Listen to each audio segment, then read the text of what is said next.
get a pretty large bang associated with the caution and warning now. Okay, as we have an apparent serious oxygen leak. 4, 3, 2, 1. Houston, we've had a problem. He's in a roll and he can't stop it. Performing an evasive maneuver. Okay, Houston, we've had a problem here.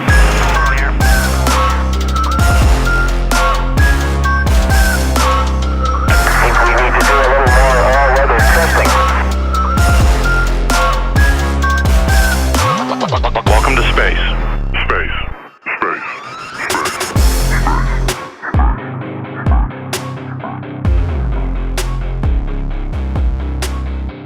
Hello, listener, and welcome to Failure to Launch, the space history podcast where we walk you through every mistake, failure, and explosion that made modern space exploration possible. We are your hosts, Quinn, he, him. Chris, he, him. The chill Chris, he, him. Yeah, no, I'm Kyle, also he, him.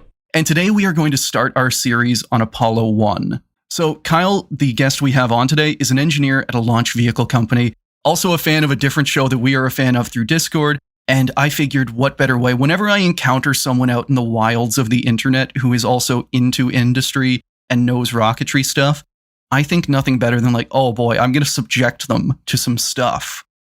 So thank you so much for coming on. It's a pleasure to be here. A wonderful way to spend my weekend, being subjected to the same thing I see every day. It's time to be immiserated for the fun of others. I sincerely hope that you don't see stuff like this, or at the very least, that there is a good QA process where you work to call stuff out. I work very hard to make sure that my days never end like this. Okay, sweet. I shouldn't be laughing, because audience, I do need to warn you right off the bat. This is going to be a content warning episode.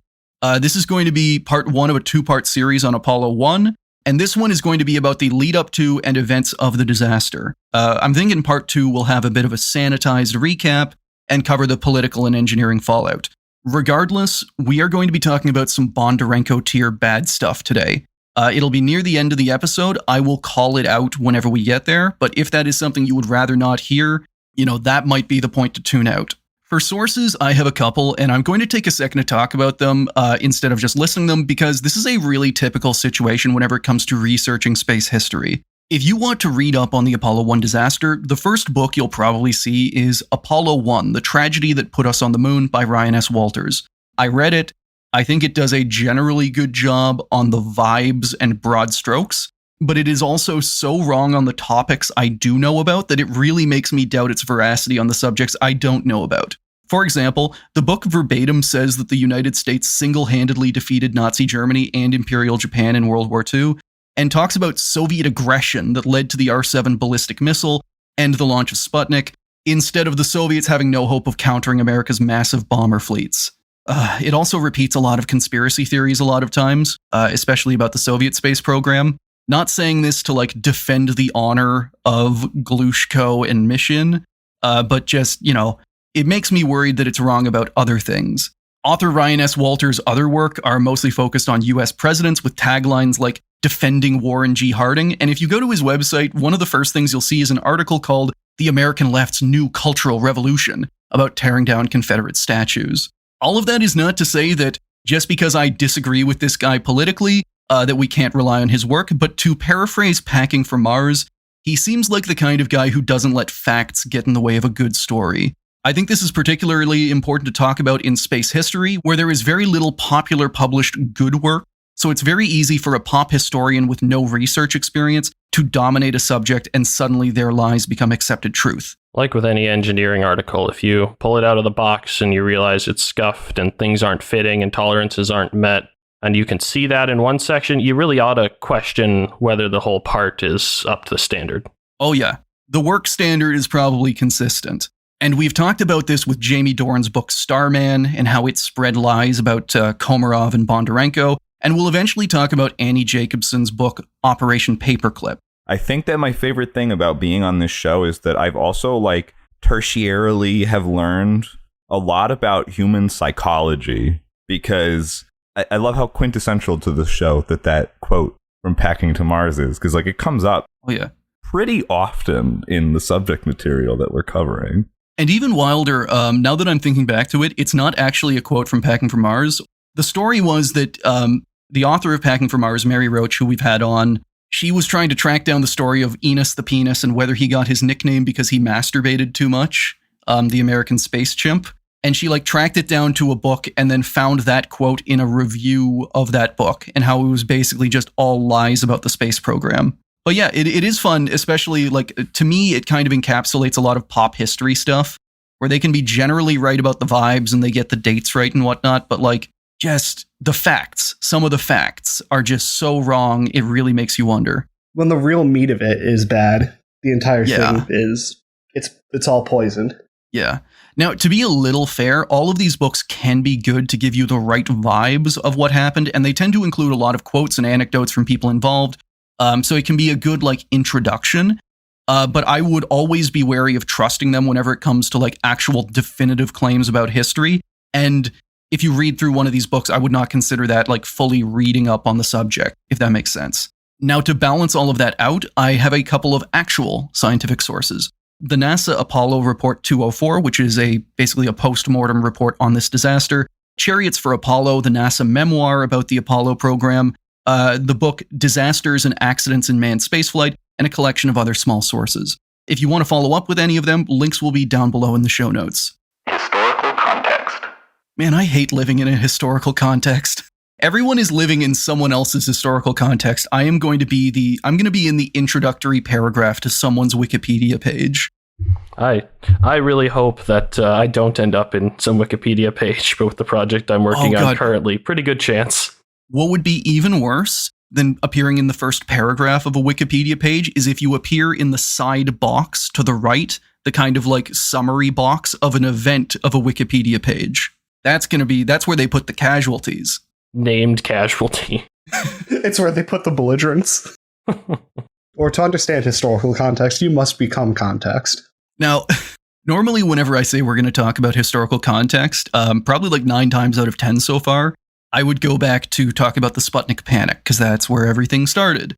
And I would talk about Eisenhower and how he was forced to greenlight NASA and how everything went from there. And that's actually kind of I went into this thinking I was just going to start with the Kennedy quote, because that's when Apollo started, and everyone knows that. And that's actually not true. It's going to be kind of like a 50-50. Now, a lot of people understandably think that the Apollo program started on September 12th, 1962, when American President John F. Kennedy gave his famous "We choose to go to the moon" speech. And while this was the first time the US government publicly voiced support for a manned mission to the moon, the program had actually started as far back as 1960, under the Eisenhower administration. Back then, NASA was about 2 years old and focused entirely on the upcoming Mercury program, racing the Soviets to put a human in orbit. But, like any good government organization, they planned for the future. Assuming that Mercury went well, NASA contracted out to a couple of companies for feasibility studies of how to land and support humans on the moon. Although complicated and incredibly difficult, this wasn't really a wild idea at the time. It was viewed as the logical next step. Because after all, the race to launch satellites into Earth orbit had been immediately followed by a race to launch probes to the moon, or directly into the moon a couple of times. Basically, even before the first manned Mercury flight, NASA was planning for their next step. And they got a lot of pushback. Well, good to see that nothing's ever changed.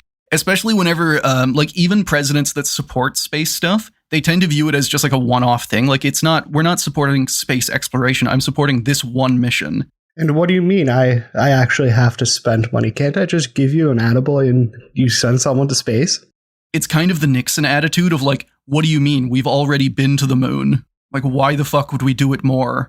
God, yeah, it's so hard to get any program that relies on government funding to survive more than one term, unless it's for the military. Because God bless the MIC. That's actually the thing that both von Braun and Korolev learned so well, is that if you want to get something done, you better be selling weapons. I gotta add space laser on Mars to my startup ideas list here. Oh yeah, just make sure we do it before anybody else gets there. So anything we don't like to see flying in Mars orbit just gets vaporized. Blam. And then whenever you actually get there, the military will have a laser pointer, and you'll have the science that you actually wanted to do. Which is also why every satellite launch vehicle, the initial ones, were all based on ballistic missiles. Only that had continued with an Apollo. Just imagine a Saturn V ballistic missile. I need to send you something after this. The N1 was almost a ballistic missile. Oh, God.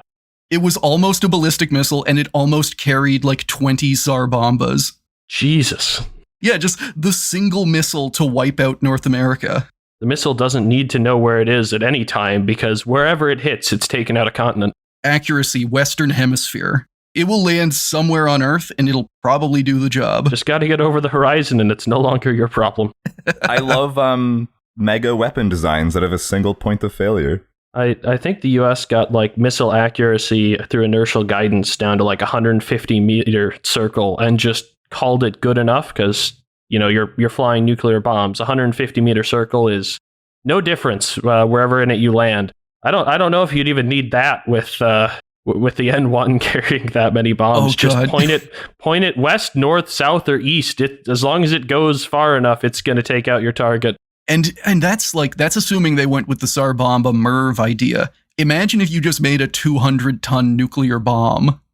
Something that could just like fully wipe out a state, an entire state.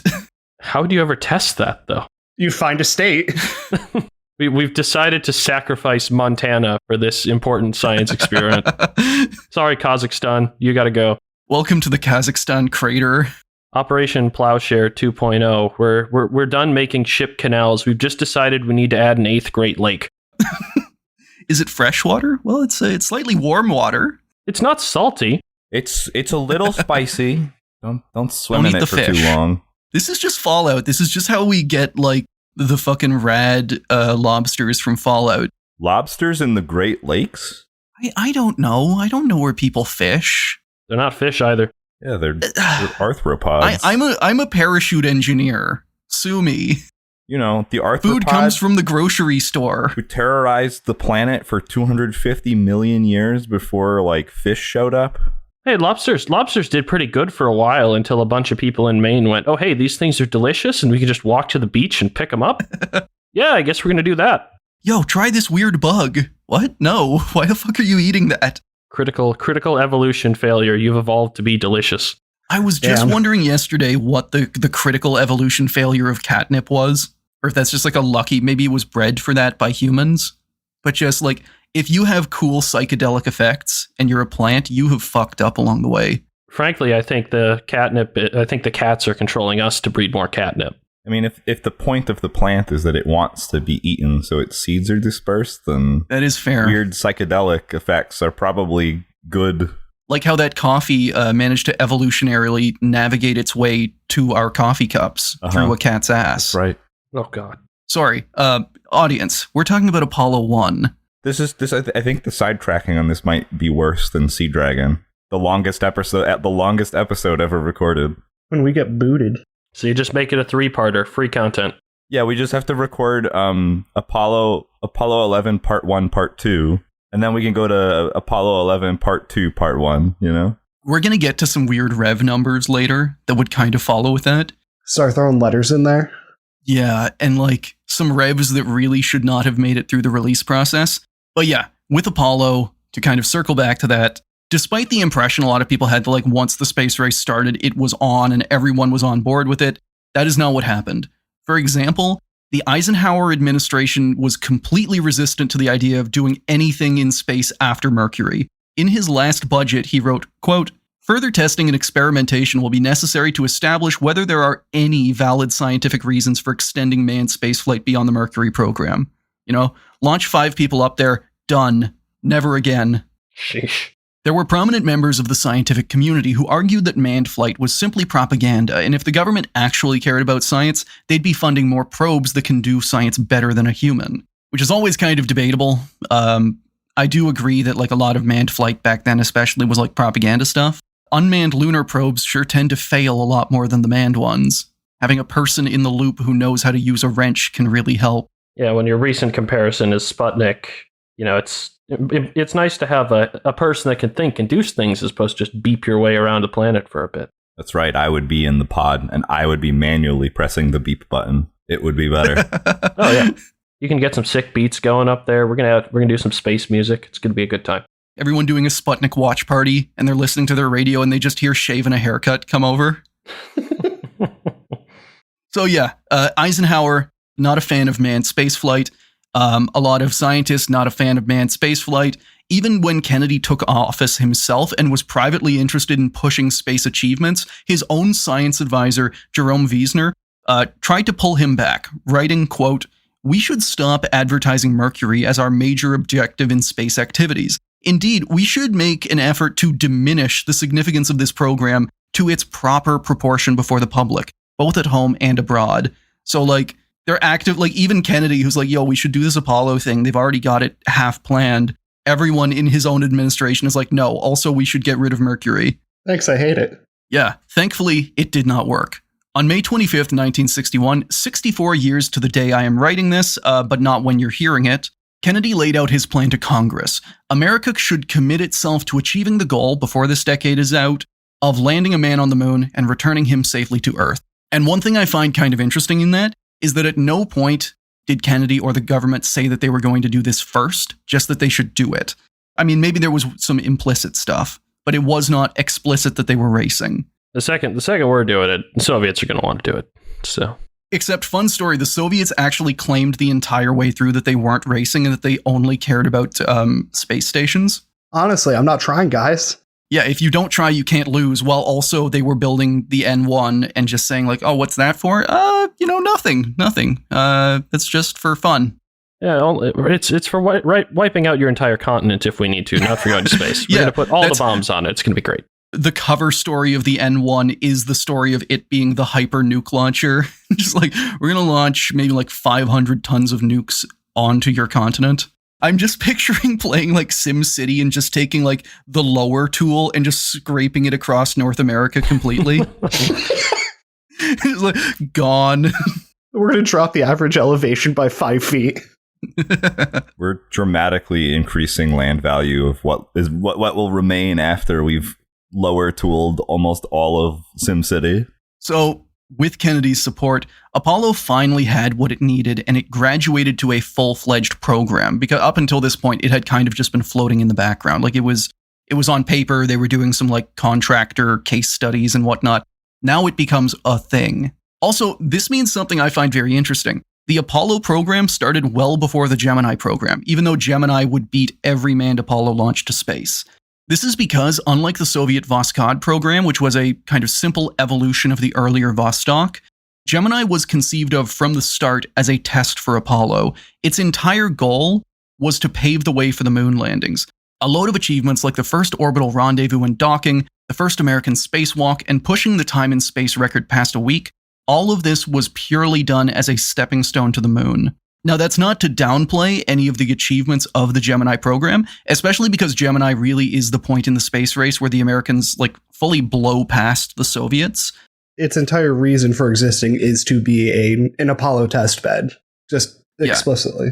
And it's also to fill the gap. It's to keep NASA doing stuff. It's to keep America in the race, because people start working on Apollo stuff in 1961. They're not going to be ready for another, 5 years. So Gemini is also kind of a stopgap measure. And yeah, again, this really is when America blows past the Soviets. These two somewhat comparable programs, Voskhod and Gemini. Gemini has 12 launches, Voskhod only has 2. So we're basically saying Gemini is just mini Apollo. Yeah. And this is also to kind of show just how important the drive for the moon suddenly became whenever Kennedy threw his weight behind it. It created and funded 2 entire space programs basically overnight.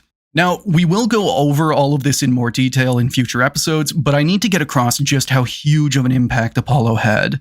When this work got started, America had yet to put a man in orbit. Apollo would be a massive national undertaking, employing at its peak more than 500,000 people across 47 states. And while that may be giving people flashbacks to Vanguard and stories of the F-35, where work was spread thin more for political favor than actual engineering sense, a lot of this was necessary for Apollo, although there was also a lot of politicking involved. And it was necessary for one reason: the booster. Every American or Soviet orbital rocket up to that time was made from modified ballistic missiles. To get a lander to the moon and back, though, would take a massive new booster, the world's first dedicated space launch vehicle. So this is the Saturn rocket family. Most people probably know the famous Saturn V, the rocket that would eventually take later Apollo missions around the moon and to the moon. All of that happening in the late 60s and early 70s. But the program actually goes all the way back to 1958. And as early as 1961, a scaled-down version called the Saturn 1B was making test flights. While tiny compared to the Saturn V, it was still the largest and most powerful rocket of its era. Absolutely insane to me. As someone who's worked a couple of launch vehicle development programs and seen the amount of work that goes into building any one component or system you're personally responsible for, and then just the sheer amount of people and paperwork that goes on with dragging a rocket of any size into flight. Creating a rocket as big as the Saturn 1B for a few test flights of your new capsule before you put it on the really big rocket is just unfathomable. Yeah, that was actually something I was thinking about, like how the whole thing is like, we can't build the Saturn V again today, asterisk, because there's just so much like bespoke design process that went into the production of it. Like you could build another one, but it's not going to be like identical because like there's just so much like word of mouth or like we just adjusted this on the fly and it's not well documented type things. Engineering back then was a lot more cowboy shit. I am maybe not going to agree with you on that statement. Ooh, okay. Not that engineers back then were much better than us, just that I think a lot of cowboy shit still happens. Yeah. At the component level, which is where I work, absolutely. Yeah, we're actually going to talk about a fair bit of that today in kind of both directions and kind of some pros and cons of both. So up until then, NASA had largely been able to handle missions either by itself, with the aid of the military, or with a contractor or two. Apollo would be a different story. It would need to be so huge and sprawling that it basically became a public works program for America. By the time contracts were handed out to contractors in 1961, and then those were further farmed out to subcontractors, more than 20,000 companies, mom and pop workshops, and government organizations were working under the Apollo umbrella. Again, this is more than 500,000 people working for this thing. If you ever want to experience madness, like the feeling of like you're looking into a swirling morass of just despair, misery, and confusion, start just reading any paper from the era and just dive into its sources and like technical meetings it references, and just the paper trail for the Apollo program is huge, publicly available, and never ending. I still desperately want to do the episode where we get someone who knows code good and we review the Apollo source code, because it's also public and there's a load of fun comments in there. But yeah, just like the amount of NASA putting stuff up for the public is the best part. Like, it's my number one source of a lot of research material, documentaries, images, all kinds of stuff. It's great. Audience, you should go check that out. There will be a link below. You'll be sad at the end of this episode. Go to that link whenever you're done the episode and enjoy yourself. So there's these 20,000, there's all these different companies. They're all coordinating and communicating with each other. But kind of at the end of the day, most of the work fell under a handful of major American aerospace companies. Boeing won the contract for the Saturn V's first stage, Douglas got the third stage, and Grumman would handle the lunar lander. But the people who won the biggest were the North American Aviation Company. And if you haven't heard of these guys, they were the ones, they built the P-51 Mustang in World War II, they built the F-86 Sabre in the Korean War, and they got gobbled up by Boeing along the way. And these guys, North American, who we're going to talk a lot about today, they got the contract for the Saturn V's second stage and the entire Apollo spacecraft. All told, the idea in 1961 was that Gemini would act as a stopgap, using off-the-shelf materials to quickly gain crew and test experience, while a literal army's worth of people worked to get Apollo ready. What was the size of the team for Gemini? I am not certain.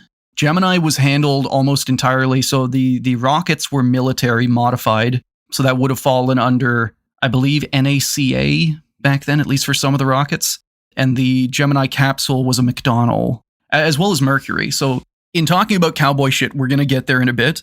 But McDonnell is viewed as the company that did cowboy shit properly, in that Mercury and Gemini were, for their time, a very well put together spacecraft. And if astronauts had feedback, they could get it done. They just had to go to talk to Mr. Mac and he'd sort shit out. Apollo 1 and crew.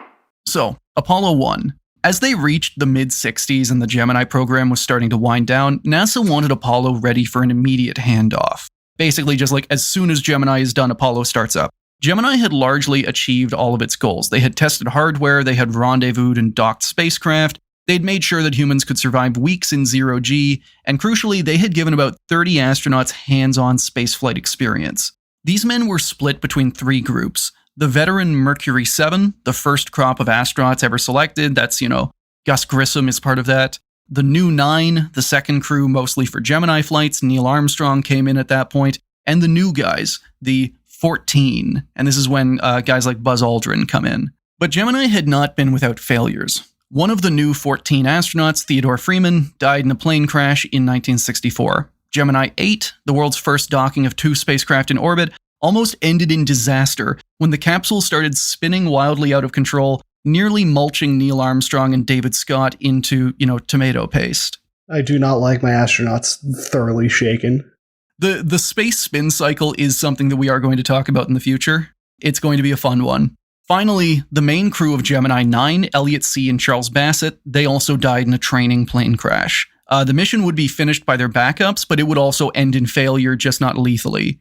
Like, one of the astronauts on Gemini 9 had to do like a 2-hour EVA and wasn't able to complete his mission, quote, because of fatigue, pain, and just not a fun time. Everything kind of sucked a bit. Yeah, and especially whenever you consider the amount of unpleasantness that would make a right stuff astronaut pull the plug on a spacewalk, it's got to be real bad. Yeah. But despite the setbacks, in 1965, things were looking on track for Apollo, and NASA was planning the first manned mission, AS-204, or Apollo 1. The plan was simple: launch people into low Earth orbit and make sure the new capsule could keep them alive. There had been a couple of unmanned flights up to this point, but this would truly put the spacecraft through its paces. Crucially, Apollo 1 was designed as a bit more of an open-ended mission. They didn't really have maneuvers to accomplish, they weren't going to rendezvous with anyone, and as we'll talk about in a bit, they couldn't have docked if they wanted to. So NASA gave the crew a lot more latitude than they normally would, basically telling them just to stay up there as long as they wanted and to come home if anything looked bad. This sounds like the world's greatest NASA mission. Yeah, we're just going to put you into space. Just, chill out. Just Let have us know fun. how it goes. Just big chillin'. But there is kind of like a point in the length of a space mission where it starts to become a lot less cool. And because right stuff astronauts were the hyper-competitive morons that they were, Apollo 1 Commander Gus Grissom immediately interpreted this as a challenge and decided that the mission would be the longest in human history. He was going to blow past the 2 weeks of Gemini 7. And the other 2 people on the crew, they would not get a say in this decision. It's really important to limit your astronauts' ability to get up to stuff. If you put a lander on that thing, they're going to the moon. You've just invented your first landing, whether you're ready or not. Man, I am amazed then at the power and the discipline of the Apollo 10 crew. The guys who did a dress rehearsal for Apollo 11, who came very close to they made it to lunar orbit. They transferred to the lander. They took off the lander. They put themselves on a descent path onto the moon. And then they just said all right, test done. Let's go back and dock and go home. They had everything they needed, and they followed the mission, and they didn't go to the moon. Yeah, I don't think I could have done that. We're going all the way down. No. You're going, but then at that point, if you come home, you're going to prison for a very long time. So maybe you just live there as long as you can. Who cares? I've been to the moon. And, if I had to steal a spacecraft to do it, I'm the first space pirate, which just rocks. Just hijacking the next. Yeah, that's why the Soviets didn't make it. Just come up with a constitutional crisis of, I committed space piracy. What court should I be tried in? Do we have laws against space We are a yet? sovereign. We are the sovereign nation of Lunaria. Ah, yes, the first ever belters. So this is about as good a time as any to talk about the crew. I'd also recommend people do some reading because each of these guys has a very interesting story. There are a lot of good biographies. For the sake of this episode, I'm mostly going to be keeping things kind of like the Cliff Notes. So for most of these guys, I will say right now, I want everyone to look up Gus Grissom because the man looks like a thumb.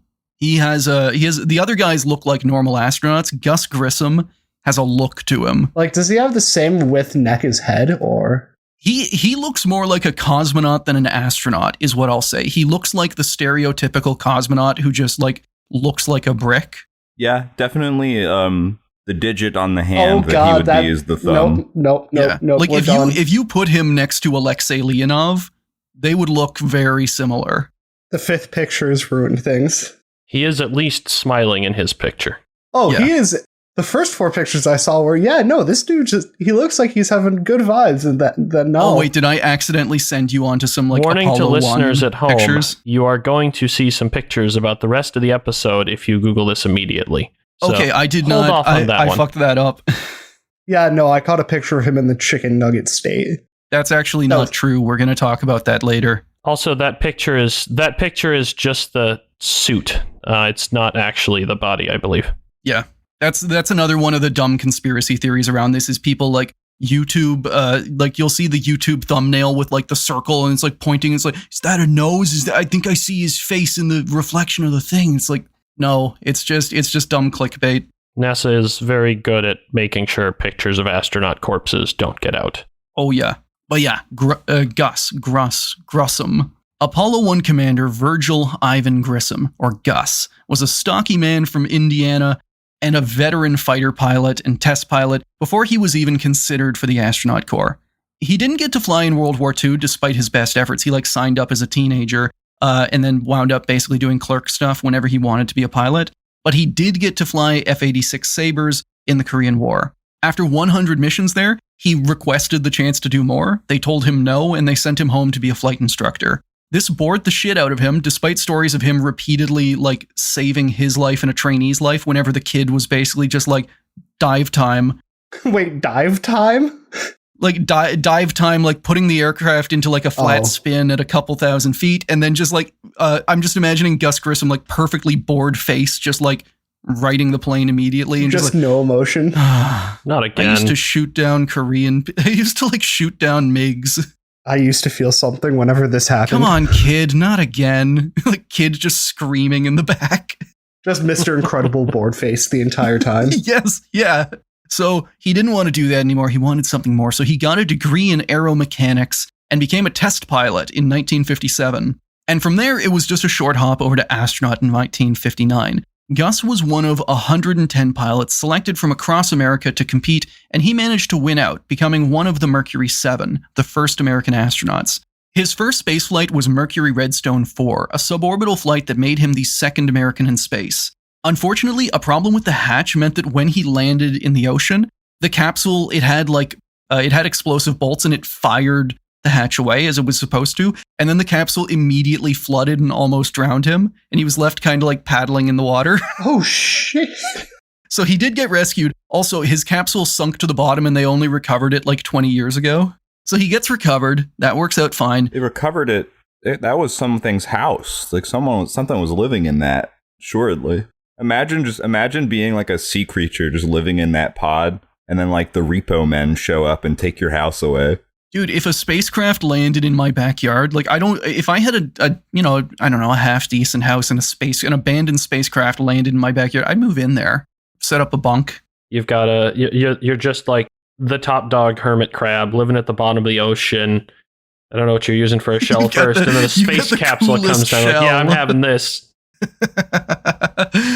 having to fight a 3-meter tall hermit crab for ownership of the Mercury 7, the Mercury Redstone 4 capsule. No, they just drilled it with a torpedo and brought the remains back. Having to trade it Mercury Redstone 3. Bear Gemini down there to be no, you want this one now. Just slightly bigger, just a slightly bigger entry hole. Just come on, get in. Dude, I would love to see 2 hermit crabs in either side of a Gemini capsule trying to go in opposite directions, and then I would just call them Frank and Jim in honor of Gemini 7. So after that, after he was recovered from the water, this earned Gus a promotion, and he was picked as the command pilot of Gemini 3, which also made him the first person in history to fly into space twice. His involvement in Gemini is actually going to come up later because he actively helped with designing the spacecraft. He worked a lot with the people at McDonnell, and a lot of the choices were based off of his input, so much so that other astronauts started calling Gemini the Gusmobile. For example, and this one's actually hilarious, Gus was the model astronaut. So whenever they were sizing up, all right, how much room do we need? How do we design the spacesuits and the seats and all that? Gus was the model astronaut. And the downside of that is that Gus was 5'7". And so most astronauts could not actually fit inside the capsule, and NASA later had to ask McDonnell, yo, can you resize this for not short kings? I just have the mental image of just other astronauts hey Gus, come on, let's go get some food, and just trying to fatten them up, make things a little more roomy. Yeah, but then you just wind up with like a wider spacesuit, The not model taller. astronaut is incredibly wide now. Everyone else winds up with scoliosis. This explains so much of why I never fit in the little model capsules at the KSC Visitor Center. Yeah, and Gus was the shortest astronaut.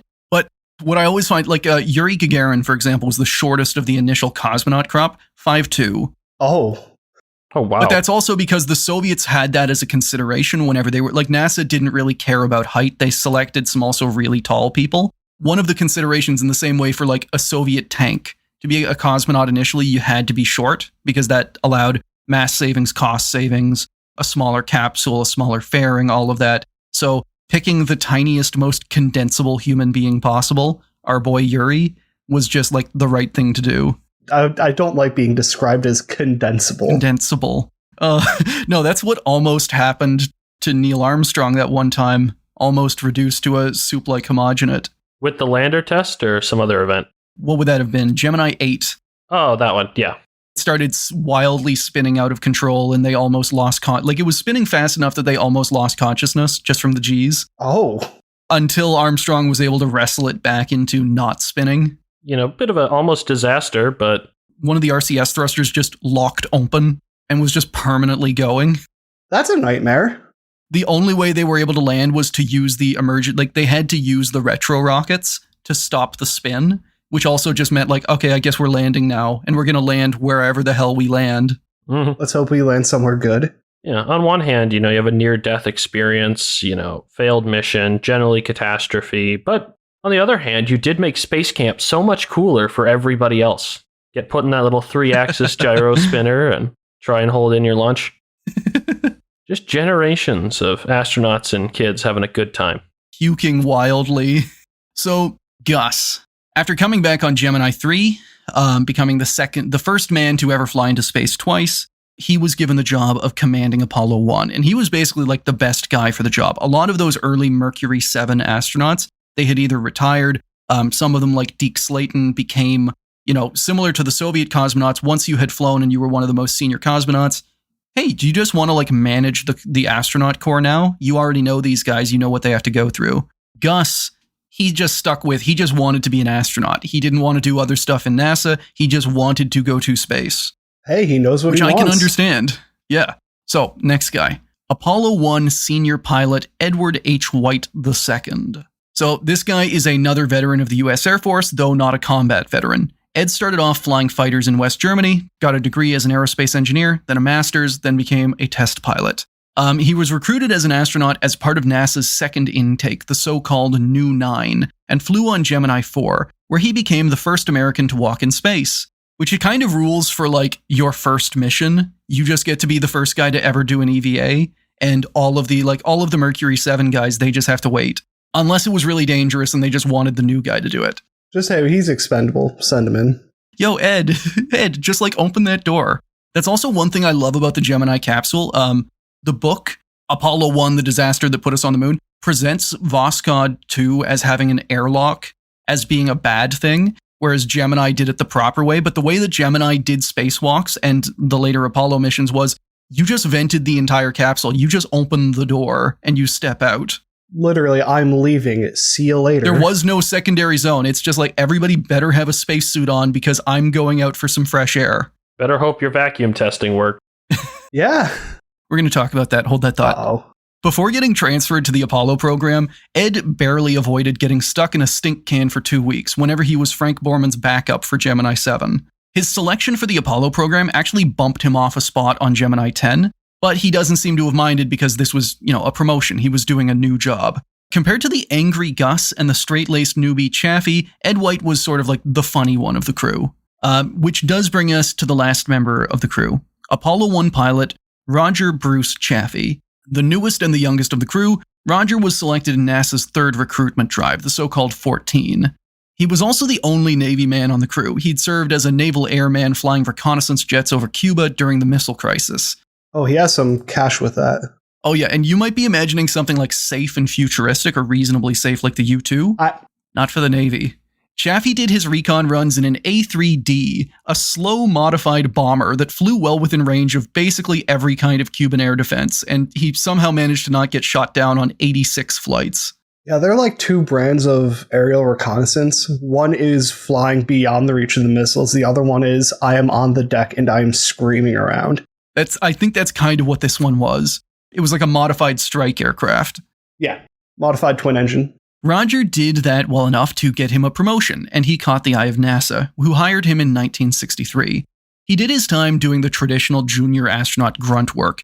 He did some training, he was the Capcom for a couple of missions, and eventually this paid off in 1966 when he was selected for the Apollo 1 crew, making him the youngest astronaut ever selected to fly.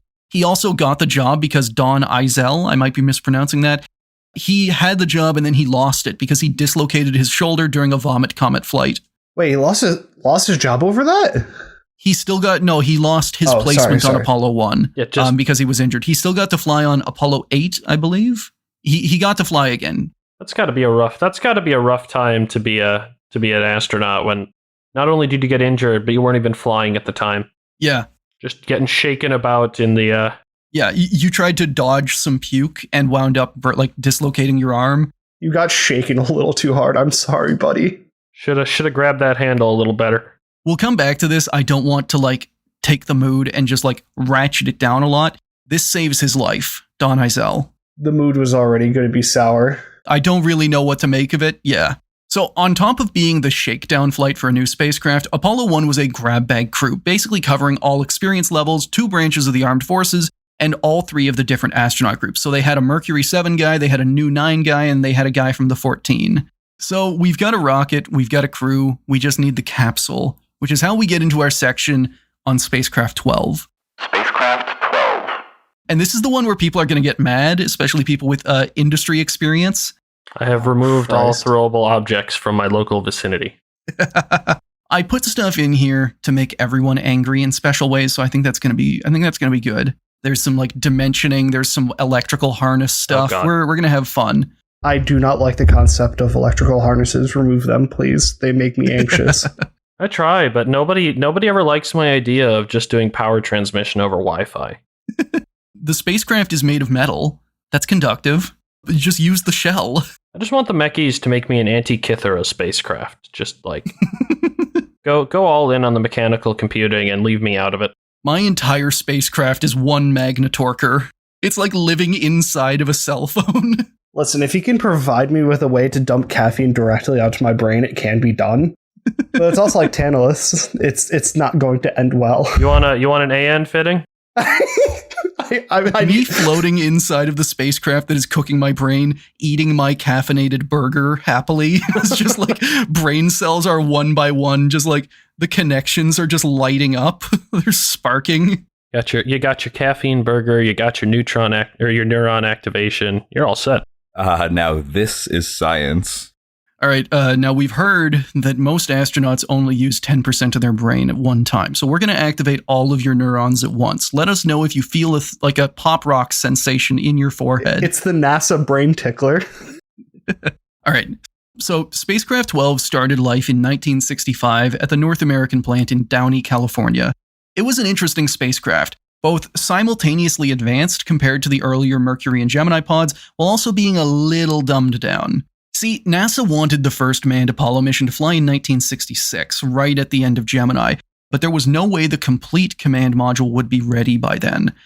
To try and hit the deadline, North American opted for a 2-tiered approach. The first Earth orbit missions would be done with Block 1 capsules, and the later lunar orbit missions would use the Block 2. Oh no. So we've got different models, we've got different revs, different versions. By cutting a concerning amount of corners, the simple Block 1 could be developed a lot faster and a lot cheaper. One of the things that I often find with launch vehicle development is that it takes about the same amount of time and effort to develop a suborbital vehicle and then develop an orbital vehicle based on that. You really don't save very much time by deciding to make the smaller, shittier version first to try and save time. And when you eventually do have to cut corners because it takes longer than you expected, things don't work particularly great. So to be fair, The way they did this was they didn't make two entirely different programs. Like basically the Block 1 they didn't branch off at any point and develop separately. The Block 1 was just a Block 2 that was half finished. Oh. This was most of the development was going on in the Block 2 way. And at some point they would just be like, all right, this one's going to be a Block 1, just half bake it, and then it's good. We don't need the docking tech. We don't need a good hatch. We don't need guidance. We don't need good life support. Just give it the COTS stuff. Oh, good. This is a recipe for success right here. Yeah. We've removed the banana dispenser. It's just 3 dispensers in front of all 3 astronauts. It's nothing but pre-workout. Gus Grissom getting incredibly competitive with the banana lever. Reaching over, pulling the lever that shocks Roger Chaffee. Just stealing the banana pellets out of the air. We've had to cut corners, so one of you gets the lever, one of you gets the shocks. Now, there were a lot of design differences between the Block 1 and 2 command module. Most of the technology, software, and electronics for guiding a spacecraft to the moon hadn't been finished yet, so the Block 1 was kitted out with the bare necessities to operate in LEO, hopefully. Hopefully! Since it didn't need to dock with the lunar lander, the entire docking mechanism and crew transfer tunnel was ditched, also making it a lot more cramped. You also, like, a lot of the Apollo pod generally ends with the trademark kind of diamond-looking docking mechanism. This one just ends with a cone, because there is no docking mechanism under there. They didn't even make, like, a boilerplate tube? Just... No. Oh. The pressure vessel of the Block 1 ends at the top right there. It does not go into the tunnel. Oh, they were signing up for 2 weeks on board that. Yeah. Oh, Jesus. Significantly. I mean, in fairness, they were signing up for, NASA was just like, yeah, you can come down in like a couple of minutes if you want. And Gus was just like, no one is leaving this fucking pod. We need to inevitably record an episode of this just inside of like some small subcompact vehicle to really get into the zone. This is just a Mr. Beast challenge. I locked 3 guys in a pod and told them they can have fame and glory as long as they stay in there for as long as possible. And that has to be when the first pod meetup happens. It has to be a long road trip, and it has to be crammed into the tiniest car we can find. Preferably one that has a lot of like technical issues that we have to solve along the way without getting out of the car. Now, the other major change was the hatch. So the Block 2 would have a single hatch that could be opened in space to allow spacewalks. It would also have a quick release mechanism, so it could be opened in 5 seconds flat. It had a vent valve and a lever. That was it. It was quick, easy to actuate. Just so I have the order of operations correctly. Open the vent lever, and then everything else should follow, correct? Yeah, if you're doing an EVA, vent atmosphere, pull it's not a one-shot lever. You have to like kind of ratchet it a little bit, like it's a kind of pump it, but it would open very quickly. So vent it, pump it. The Block 1, meanwhile, had 3 hatches. It had a heavy inner hatch that opened into the spacecraft, an outer hatch, and then a further outer aeroshell. To give you an idea of how this would work, we're going to read the Apollo CSM Block 1 egress procedure. So, step 1, equalize pressure across your inner structure hatch. Step 2, unlatch and remove the inner structure hatch and stow inside the command module, which we've already determined is tight. Oh yeah. Step 3, strike the plunger to open the boost protective cover latches. You got to hit this thing? Yes. It involves a hammer. All right, punch the door. It involves No, wait. Yes. It involves a hammer, so you already have an extraneous piece of equipment you need to open this door. That's getting lost the instant anything happens. There's also happens. a ratchet involved. Step 4, unlatch the heat shield latches. Are those the 6 things on the outside there in the inner hatch photo? Well, okay, wait. The 6 things that would be covered in step 2 because that's the inner hatch. So the inner hatch, you have to use a ratchet to open. I know the step doesn't really describe it, but you use unlatch and remove the inner structure hatch. Involves you pulling out a ratchet and having to manually open 6 different bolts. So wait, which takes a while. Oh, wonderful. This is 2 separate tools already involved in the removal of this hatch from the inside. Step 5, push the heat shield hatch and boost protective hatch outboard. Okay, so just huck these things over the side. And step 6, egress. I'm going to read the notes here because I think it's entertaining that the best a crew could possibly do with this procedure was 90 seconds. In most cases, just like us reading our way through this script, it took a few minutes. With some interruptions, yes. I remember where I heard a statistic like this before. If anyone is flashing back to our Soyuz 11 episodes, this is very much a reminder of that.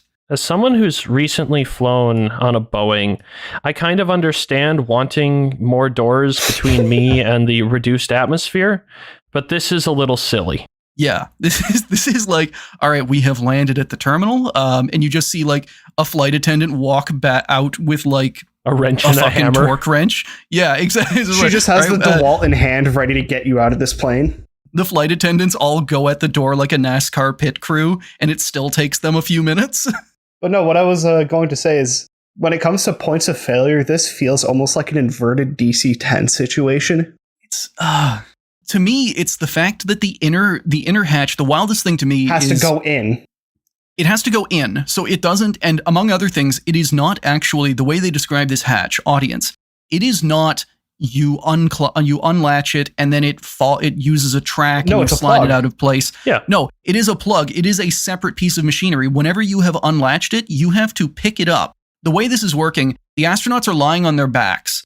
The hatch is kind of like above their heads, so the person in the middle seat has to flip onto their stomach, work at this thing, and then pull the hatch out towards them and then slide it underneath their couch. And only then can they start working on the outer hatches. Best case scenario, this thing is incredibly difficult to operate. No, there's a reason why I said it's an inverted DC-10 scenario. The DC-10 was also a plug hatch, but it was external. It's a fail deadly scenario for that thing. No, it's the opposite of a plug hatch. It's a cork hatch. It's just got latches holding it on, and if any of the latches fail, it blows your door out.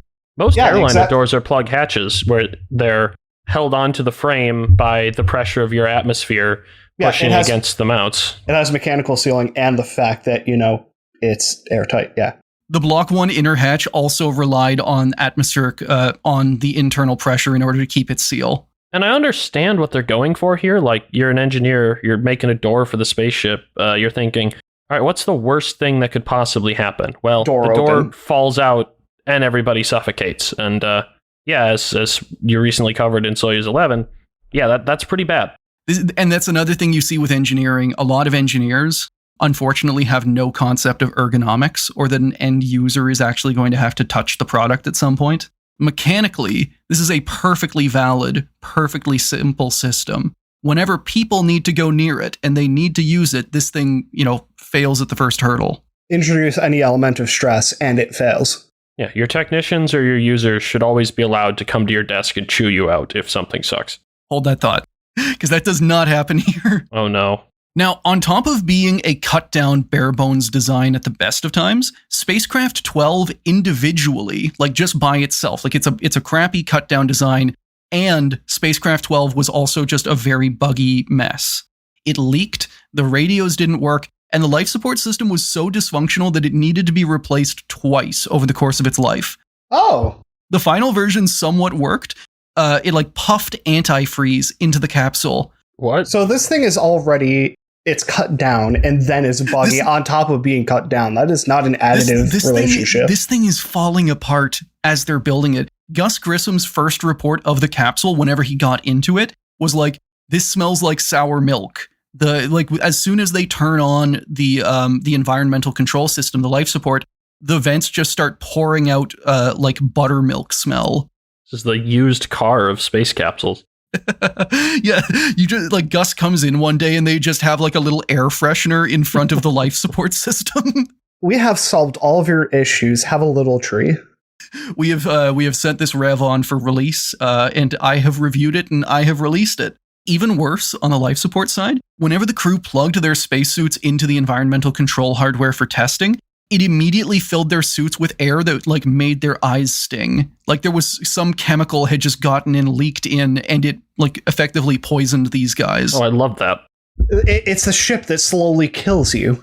It's the ship that blinds you instantly. These things always just seem like they're just, engineers designed a thing with no ergonomics in mind, and it just becomes the human torture device. Yeah. There's no ergonomics, and then there's an engineer who just signs off. Everything here was signed off on. This went through the North American and some parts of NASA's QA testing. The life support system that just sprays blinding chemicals in your eye like it's one of those blood... No, it's the life support system that maces you. You're just putting on your helmet and there's just like a little bear mace can taped to the front of the visor. Every one of these is a fatal issue to like flight. Like you would hold a spacecraft for any one of these problems and they're just racking up more and more. Yeah. Oh, buddy. It is an any percent speed run, kill your astronaut ship. Oh, good so, God. Without looking at this part of the script, if you haven't already, do you guys want to guess how many problems this thing had? How many listed problems from North American this thing had whenever they gave it an official seal of flightworthiness and delivered it to NASA? I'm guessing treble digits. Okay, all right. Anyone else? I don't know, greater than 26. Okay, all right. I did skip ahead, but I will say, personally, when I run into 3 unexpected problems in an operation, I stop because clearly something's not right. I haven't planned. And then add 110 to that. Oh, Jesus. So 113. And these are again, I want to be clear here. Whenever North American hands this thing over, they give it a seal of flightworthiness. So they hand over a piece of paper that says, yep, this thing is good to go. It has passed our entire quality assurance process. And then they hand over a stack of 113 papers, each of which is an individualized problem that they know about and are willing to fess up to. And they had missed some because a NASA inspection, like the incoming hardware inspection, actually found 152 problems and irregularities with spacecraft 12. Are you? You got to be fucking kidding me. I've seen some passing shit down the line, but like, no, gentlemen, wow. I'm sorry to boast a little bit, but yeah, I win. But this is not a happy yeah, I win. Oh, for the bet, for the guessing. Yes, you did win. We just get to the end of the episode as everyone's sad and Chris just comes back just like, I mean, the good thing, everyone has to see the silver lining, and I guessed pretty damn good whenever you asked how many problems there were. That's my high point today. I'm the fucking greatest. But going back to the actual issue, you did good. How do you know? You have a good instinct for how fucked up all of these spacecraft are. Yeah, I got my little star. But how do you just roll up to NASA with a literal binder, I'm assuming? You just say, here's what's wrong with your ship. And then just staring, hoping they'll accept it. And they just do. Handing over the seal of flightworthiness. Yes, and you make a fair point that the person at NASA then signed to receive this thing and was like, okie dokie. Just how many caveats can I stuff into this? So this is for all my QA engineer fans. What kills me is that certificate of flight worthiness, because I've seen stuff with traveled work gets passed down the line. Like, yeah, we don't have time or like facilities to fix this here. You're going to have to deal with it. But those are all blockers. Every single thing on that list is like, you have to fix this before this flies. The astronauts are going to get blinded. Like, so I think I've hinted to it. I work in the at component level. And for us, we have the ultimate thing of, hey, every engineer, if something's sus, you put a ship hold on it immediately. And only you can remove it. So until it gets fixed, no. It literally cannot be entered into the shipping software. It's not moving. Like boosters get shipped to the Cape all the time with like, oh yeah, this engine has a problem, or this sensor needs to be replaced, or, we need to do X, Y, and Z. But those are all big, bold, blocking, do not fly tickets until you've done that. It just happens to be that this has to get done in the shop out there now. It just gets passed around from one group of people who can fix it to another based on schedule requirements, shipping requirements. I also try not to pass on a list of problems that needs a 25% safety factor of additional problems added to it. And it's just like, this more than anything is, I am not putting the blame entirely on North American here, because throughout all of this, people are going to this factory. They are looking at this thing. They are aware of the problems, because as the astronauts are getting trained up, they need to be part of this process the entire way through. This is something that Gus has already done before. Like, the Gemini capsule is named the Gus-mobile. And when he kind of tries to do the same thing with North American, he gets an entirely separate, like a very different reception. I don't have it in here, but there's actually a very fun excerpt where Frank Borman, as Apollo is getting built up, he also goes there. He's talking to these engineers and he's like, he notices that they have reversed the controls on the docking controls, like the RCS thrusters. Did they plug in the harness upside down somehow? No, they just thought it would be better that way. That's worse. They like the engineers at North American just took it upon themselves to be like, I bet that's how it works up in space. And Frank Borman told them just like, no, flip it around. I don't care how you think it goes. This is how we actually do it. And this shop, we run inverted mice.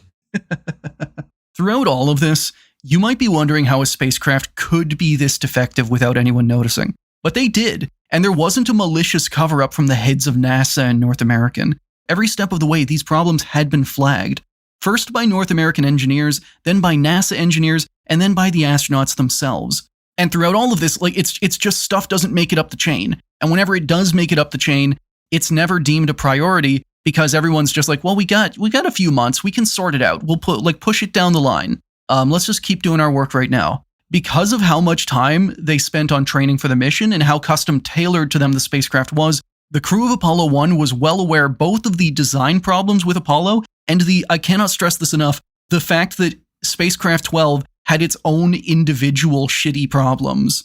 Like, it was a bad version of a bad design. So Gus especially, he was the most senior astronaut and someone who had been directly involved in the design of the Gemini pod, so he hated this. He raged at how long it was taking to fix the capsule. North American crews, and part of this, in reading this, I kind of get the sense that there's a bit of a boy who cried wolf kind of thing. Not that they shouldn't have listened to him. Or they definitely should have listened to him. But North American crews knew him as the nitpicker. That was his nickname. Because even if something was like a tiny non-stop error, like an error that actually did not matter, or something that was going to be fixed in time, he would flip shit over it. Based on what I have read, that is kind of his default reaction to every single problem, whether big or not, which may have kind of helped to hide some of the big problems, because Gus always complains. But on the plus side, despite NASA's very strong control over the public message, Gus was also not afraid to just go to the media and badmouth the Apollo program to them. Just a fine F it, I'll do it myself kind of an approach. Yes. For example, he told an NBC reporter, Apollo's a piece of crap. It may never fly. We have problems and they're not getting solved. It's nothing like Mercury and Gemini and working with the Mac folks in St. Louis. Hell, these California boys in Downey haven't a clue. They've got their big fat contract and no know-how. Apollo is not ready. How do you get away with a quote like that and not get pulled off command for that mission? I don't know why they wouldn't kick him out. This is very much him being him, if that makes sense. And again, we talked about corporate cowboy shit in aerospace, and Gus and a lot of these astronauts, they wind up missing McDonnell because they have worked with McDonnell for Mercury, for Gemini, and something they bring up repeatedly is that McDonnell gets shit done. That's where that's cowboy shit that works. Now, like I said, the astronauts were not the only ones to notice these problems and to try and pass them up the chain. One NASA engineer, John Bailey, who went to inspect the spacecraft, described it like this. This hardware is not very good. The cabling is being stepped on when they work on the spacecraft. There's no protection for it. The people are not very good at checking this thing out. They're not very good at trying to maintain some semblance of the fact that a human is going to be in this machine. I'm telling you, it's not good. You don't know how hard it was not to come out swearing halfway through that quote. Jesus fucking Christ. A lot of people think aerospace grade stuff is exceptionally tough and durable. It's not. It's exceptionally light and well controlled. I have had to throw away harnesses because they were reeled out on slightly rough concrete, and that cut through the very thin, very light Teflon jacket on those wires. And we caught it. We tossed it. Yeah. Because that's what you have to do. But they're like, well, it's aerospace grade. Yeah, it's very thin. And I don't know what they were using exactly back in the 60s, but I imagine it was not as good. Not for getting dragged across concrete. Smash cut to North American and a load of people are doing a line dance on top of the electrical cabling. Oh, no. Oh, no. Harnessing is like horseshoes and hand grenade. It is not like horseshoes and hand grenades. Close does not count. You may only lose one conductor But if that conductor is like your parachute firing mechanism, you're going to have a really, really bad day coming down. If it's anything near critical, congratulations, you've killed someone. Hold that thought. Like, if you step on flight harnessing on a human critical vehicle, that is enough quite often to scrap the entire harness. Like, because it should never be on the floor. Like, this stuff should not be on the ground, should not be getting stepped on. North American makes aircraft. They should know this. And in fairness, I don't think this stuff is on the ground. I think they are going inside of the capsule, and as they're just kind of like moving around, doing their work in the capsule, they're just like, they don't have it any, like, they haven't even put down a tarp or anything. They're just stepping on all That's of them. just Like, as bad, if not worse.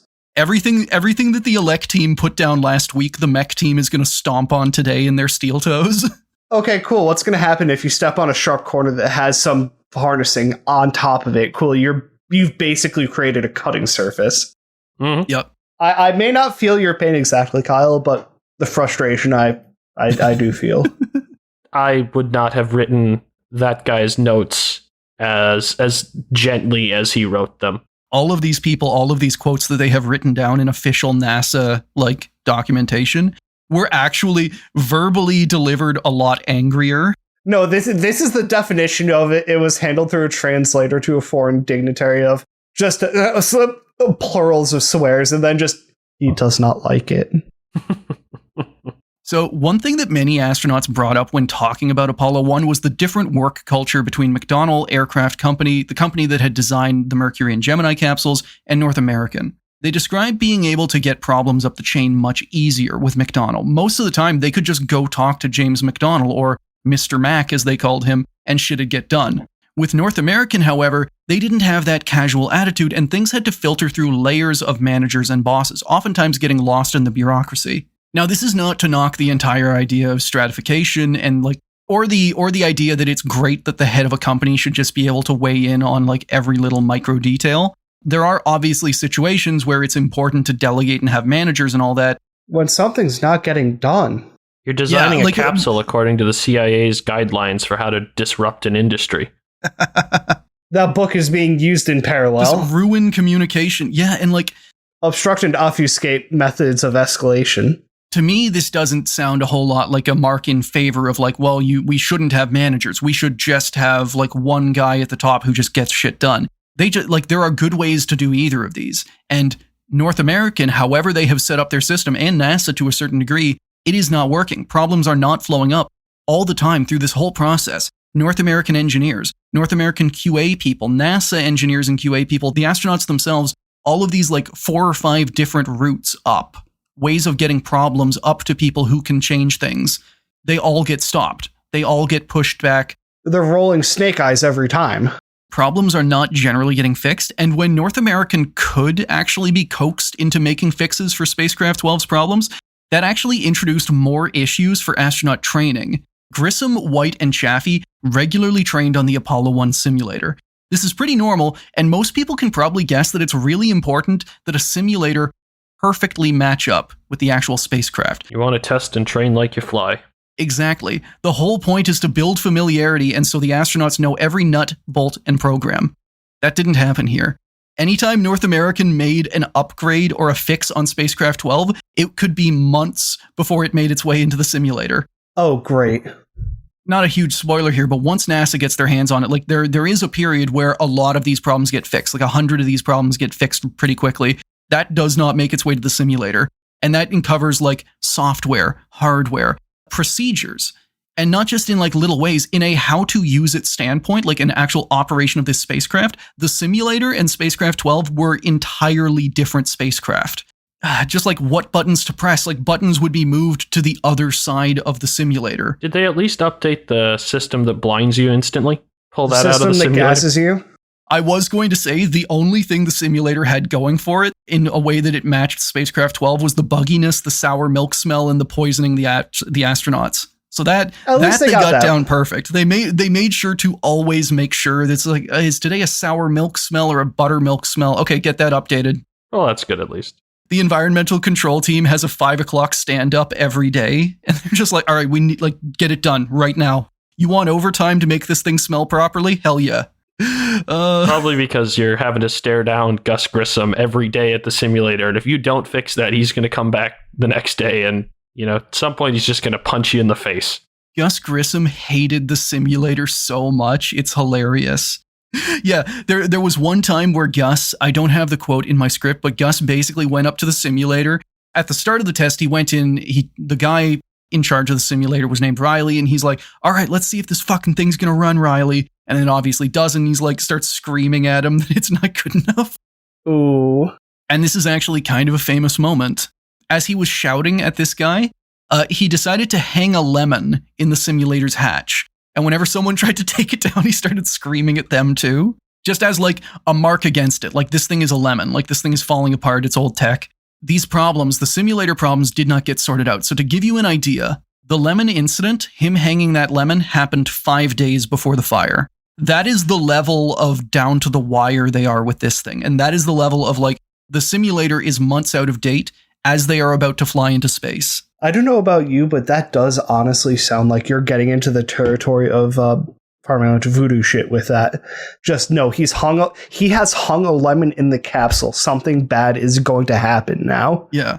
If I was in the capsule that blinded me and made me smell rotten eggs all the time, I would bring a lemon just to like zest it a little bit. That's where I thought we were initially going, was that the lemon was to zest up the cabin because he was so tired of rotten or buttermilk.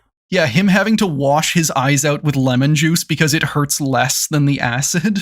If you have that many cursed moments going into your critical test and launch, just call it quits. Don't tempt the gods. Clearly someone's trying to curse the ground team if shit goes wrong. They should have honestly had an outside observer just tallying weird moments for this. And just, no, you've crossed the threshold. I'm sorry, guys. You got to take like a week-long hiatus. Just do not come near it. Just let it chill. Fire in the cockpit. Listener, if you have made it this far, thank you for listening. This is where I have to bring up our big content warning. This is the section where we're going to talk about the bad stuff happening. People die Bondarenko level bad. If this is a point where you want to tap out, completely understandable. Part 2 is going to start with a slightly sanitized recap. Otherwise, even for people listening on, listener discretion is advised. As the delays and redesigns piled up, it forced NASA to push back the planned launch for Apollo 1. Originally, the plan had been to launch while the last Gemini mission, Gemini 12, was still in orbit, like a perfect passing of the torch between these programs. That was November 1966. The launch slipped to December, then January 1977, then finally to February. All throughout, crews of NASA and North American engineers worked feverishly to fix all of Spacecraft 12's problems. The crew was also kept extremely busy, running last-minute tests and redoing trainings in the simulator that changed day by day as the simulator tried to keep up with the capsule. Now, a plugs-out test is an important part of any spacecraft's testing and certification, and it's exactly what it sounds like. An unfueled spacecraft going through a simulated launch, crew and all. And what makes it plugs out is that it is not attached to any external power or comms. You can also have a plugs-in test, which is where like the spacecraft doesn't need to use its own batteries or anything. By January 1977, Spacecraft 12 had already been mated with its booster and hauled out to Launch Complex 34 in Cape Canaveral, Florida. Despite the problems, things were actually starting to look up. As the launch was delayed, some of NASA's attitude that, any problem, we can sort it out later, that had faded away as they got closer and closer to the deadline. And teams of engineers and technicians worked brutal shifts to fix the defective spacecraft. And it actually mostly worked. There were some consistent minor bugs, but by January, Spacecraft 12 was consistently passing tests with the confidence building score of satisfactory, which is not great, but considering that it had arrived with 152 major defects, it is a ridiculous amount of progress. How do you determine satisfactory? I don't know their metrics, but no. That is a great question, because what threshold of major defects is okay? This isn't just getting a minor on an audit. This is, hey, you've delivered a craft that has some serious. It's hard to fly anything without any defects at all. Someone's going to scrape the paint on the inside of the door, and we're going to live with that. But yeah, picking how many things you're okay with is not easy, and I'm really curious how they managed to get this thing there. So you're not going to be satisfied with the answer, because the answer is more than 50, Oh, God. which is what they were willing to go ahead with. Unless those are 50 paint scratches, hell no. Although what they were willing to go ahead with for the plugs out test, and then they theoretically had another month, and there's no way they would have fixed 50 problems in a month before the actual launch to orbit. So even the crew started to kind of come around on the spacecraft, at least publicly. Roger Chaffee told journalists, I think we've got an excellent spacecraft. I've lived in it, slept in it. We know it. We know that spacecraft as well as we know our own homes, you might say. Boy, we know every little rivet and wire and electrical termination in it, practically. We're confident it's a darn good spacecraft. Privately, though, they still had doubts. And this is where we get to another of the stories that have become dumb conspiracy theories.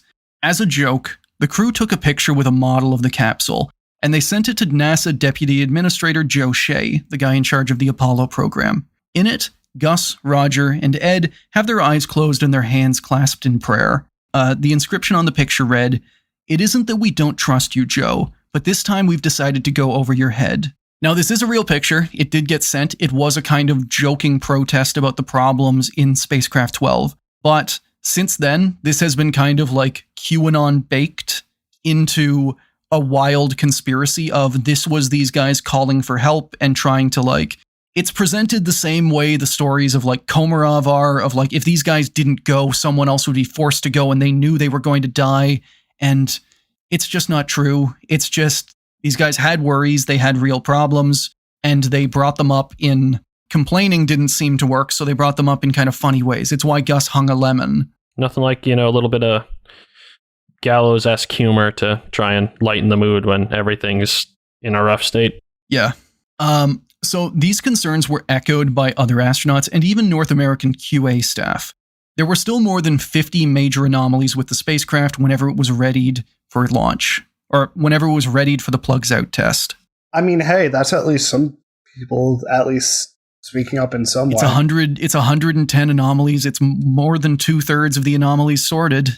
When the percentage looks okay, but the raw numbers are still friggin' terrible. I was looking up the capsule and I found this little funny picture of all three astronauts taking a little silly picture with some cowboy hats or whatever the heck Gus Grissom's wearing in there. I'm pretty sure every single Apollo mission had a little candid, funny image that they took. They had their official team picture, and then they had one where it was just like, here's the props department, have fun. What it looks like is that was the one right before the praying around the capsule one, so, Our boy on the left does not look happy with the prop he has been dealt. Yeah. It's just got a launch escape system. Everybody else gets the cool capsule model. Oh, yeah, that would be Ed White. Anyway, come January 27th, 1967, a little after noon, crew loaded into the capsule for the plugs out test. The hatch was sealed and the capsule's air replaced with pure oxygen, slightly above atmospheric pressure, so that test crews outside could identify any leaks. The idea was basically, if there's going to be a leak, we will be able to detect it flowing out of the spacecraft. The life support system pumped more sour milk smell into the capsule. They got blinded the same way they normally did. Well, at least that's consistent, Yeah. Normal operations. Anomalies are for things that don't happen every day. I wonder if that's where 110 of the anomalies went, is they just became, quote, like the normal operating procedure. Yeah, it just does that, Give it a TLA and go for it. Now, to their credit, this did pause the test. This delayed the test. They had to sort it out. The comms system was also unreliable. The capsule had 4 lines of communication with test personnel in the nearby blockhouse, and all of them were unreliable. Also, somewhere around the launch site on this comms network, someone just had a live mic permanently on, and it was just picking up office conversations of people, and no one could figure out where it was. So as these guys are trying to communicate these actual tests, this official procedure, this is a dry run for a launch. This has to follow the exact same procedures, everybody communicating in all the right ways.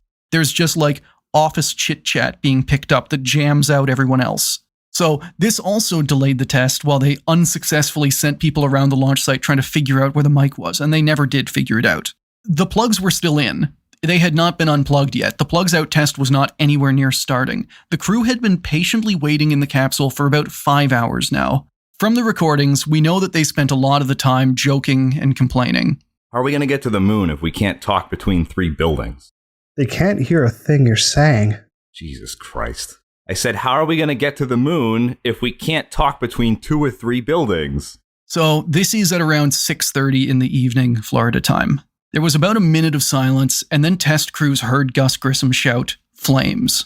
A second later, Roger Chaffee said, "We've got a fire in the cockpit." What Roger said after this is garbled by radio problems and pain. Different people have heard different things, and I'm not here to speculate about what he actually said. But the gist is that the fire was getting worse, and the crew was beginning to evacuate the ship.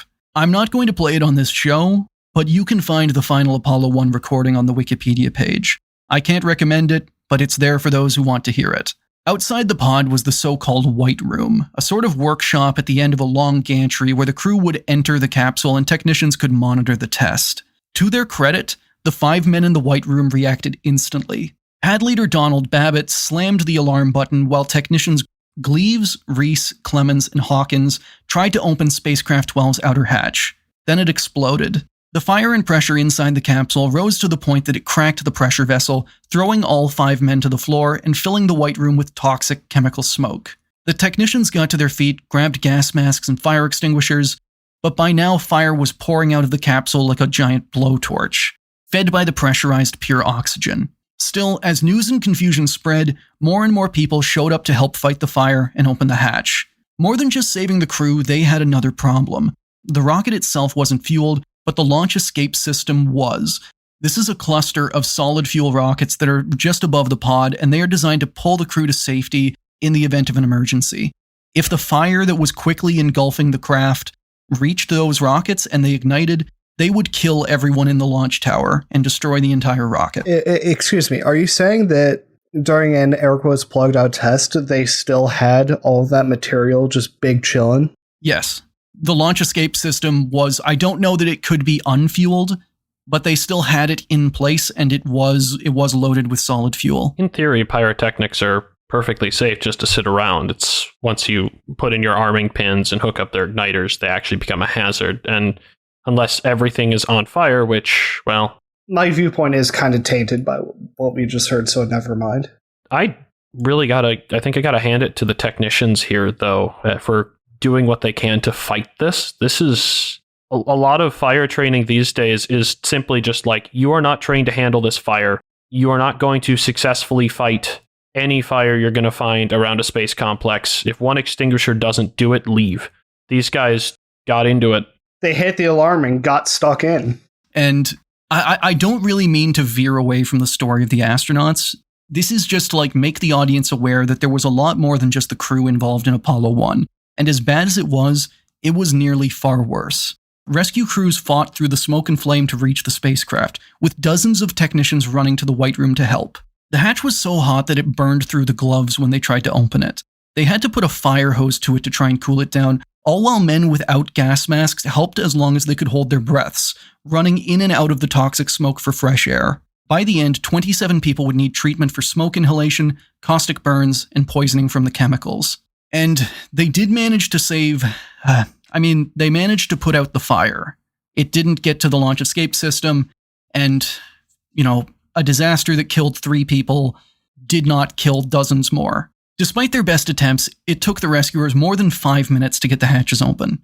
They found the inner hatch still attached. The crew hadn't been able to remove it in time. Quote from NASA's report on Apollo 1. At first, no one could see the astronauts through the smoke, only feel them. There were no signs of life. By the time the firemen arrived 5 minutes later, the air had cleared enough to disclose the bodies. Chaffee was still strapped in his couch, but Grissom and White were so intertwined below the hatch sill that it was hard to tell which was which. 14 minutes after the first outcry of fire, physicians G. Fred Kelly and Alan C. Harder reached the smoldering clean room. The doctors had difficulty removing the bodies because the spacesuits had fused with molten nylon inside the spacecraft. So, Gus Grissom, Ed White, and Roger Chaffee were dead. It's worth pointing out that their positions were exactly where they were supposed to be. Chaffee was supposed to stay in his seat and maintain radio contact, while Grissom and White worked to open the inner hatch. Even as toxic smoke choked them and the capsule filled with fire, all 3 men had followed their training perfectly. If Spacecraft 12 had a quick-release hatch like the later Block 2 capsules, they would likely have survived. Also, just because this is something that gets passed around, the crew did not burn to death. They died when the fire melted the air hoses into their suits, flooding them with chemical smoke that suffocated them within 20 seconds. It's definitely not a good way to go, but it's better than a lot of the dumb stories you'll hear reported about Apollo 1. As for the cause, we'll go over it in a lot more detail in the next episode, but a frayed wire under Gus's seat sparked, setting off a fire that found a capsule full of pressurized pure oxygen and fed on the flammable netting and Velcro strung all around the inside. God damn it. Yeah. That was literally what I said. Like, under the seat, and there's a frayed wire.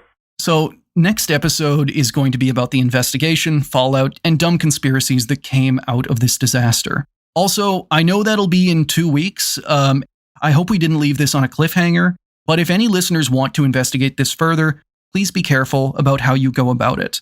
Not just because it's heavy stuff, but because this topic is filled with clickbait, lies, and conspiracy theories. As an example, if you look up Apollo 1 on Google Images, one of the first things you'll see is a picture of a burnt spacesuit with a lot of arrows, claiming to be the corpse of one of the crew. That's a lie. The suits were removed and the pictures were taken later. All 3 men died of suffocation and inhaling toxic fumes long before the fire could have killed them. And on first sight of that, I even fell for it before looking further into it, and thanks to Kyle here for pointing it out. I only can point it out because I've seen it before. That's the thing that sucks, and I shouldn't put all of this at like the feet of pop historians, and I don't do that, but like conspiracies spread so well about space, and it pisses me off so much that lies have become the accepted truth in a whole bunch of different stories, especially the ones that involve the deaths of astronauts and cosmonauts. Vladimir Komarov screaming his rage at the Politburo as he burns to death. Yuri Gagarin being Valentin Bondarenko's death watch officer as if that was a thing. The Apollo 1 crew desperately trying to get out of the mission, but they had to go because their backups would have been sent without, it's lies. And I don't know. I have talked about this a lot on this show, audience, that I don't think this is going to make a huge difference in the zeitgeist. But as bad as things are, I feel that lying about them it not only makes the stories worse, but it discredits them. It only serves to twist and distort the truth. Now, I did want to end this on a slightly better note. We talked about this briefly in our episode about Valentin Bondarenko, the Soviet cosmonaut who died in an oxygen fire and was subsequently written out of history. When his death was finally revealed in 1986, Don Chaffee, the father of Roger Chaffee, reached out to Valentin's wife Anya. He wrote her a letter expressing his condolences and sent her a copy of his book about his son. In return, Anya wrote this in a 1988 article, quote, "Roger Chaffee and my husband, Valentin Bondarenko, arrived in cosmonautics in the period of its youth, and they themselves were young men full of strength and glorious plans. Well, any great affair involves losses, sometimes human losses. Roger and Valentin did not fly into space, but they gave their lives happy that in doing so, their comrades could fly there." So, 2 people who died in training accidents, in oxygen fires. Tragically, so have you guys, we've talked about it a bit on this show, but have you, Kyle, heard of the fallen astronaut plaque? Yes. Yeah, left down by Apollo 15, I believe. Because this happened well before, Gus Grissom, Ed White, Roger Chaffee, their names all made the list. Or, in one case, an American black astronaut who was left off the list. So yeah, listener, thank you for listening to this episode of Failure to Launch, and thank you, Kyle, for being willing to come on this, as well as offering the expert insight. I don't want to devalue it, because I do really value talking to industry people and getting their insights on this. But at the same time, I feel like a lot of people would also be aware that stomping on electrical wires is not good. But good to get like the most qualified take on stomping on electrical wires is bad. The problem is it still happens because people are still people. People get distracted, and you don't notice the little things sometimes, especially when they're quite literally underfoot. And in spaceflight, it's the little things that can and will kill you if you are not careful. Yep. It's the details that add up to make that bad of a situation. Oh, so audience, again, thank you for listening. Next episode, we will be back to finish our series on Apollo 1. That one will still make you mad, but it is thankfully a lot less content warning-y than this one.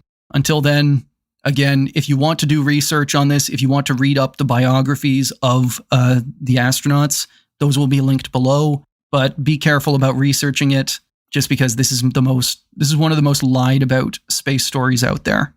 Thank you to everyone who has signed up to support the show. And a big shout out to all of our top tier patrons. Our cyborg cats are Boss, Charlie, June, Matt, Spectre Cohen, and Tortilla Baron. Our space dogs are Ben L, Brandon M, Daddy Bongo, Dan A, Double Time, Fractal Moonlight, Furious Luddite, John C, Oliver, Sensual Kazoo, John P, Sparks, Tom M, Barosh T, Wingsmith, and Zim. Albert count 18. Thank you for listening to another episode of Failure to Launch. If you want to follow us, we are Failure to Launch on Blue Sky and FT Launch Pod on Instagram. We also post our episodes with visual aids at Failure to Launch Podcast on YouTube. All music was provided by DJ Danarchy.